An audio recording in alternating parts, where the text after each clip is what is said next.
Баршаңызға қайырлы күн. Маған көп келетін сұрақтардың бірі, осы жерден неге адрес шықпайды?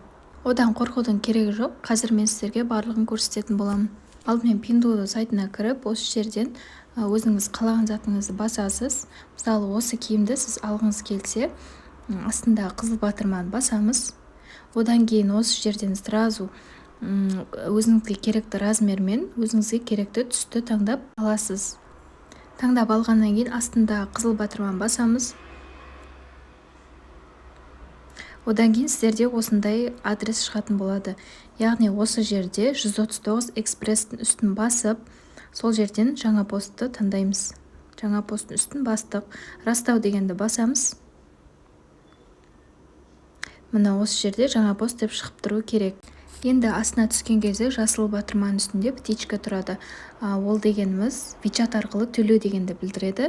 Яғни біз оны таңдамаймыз. Астындағы жүрекшеде тұрған виза деген таңдаймыз. Яғни Каспий карточка арқылы төлем жасау дегенді білдіреді.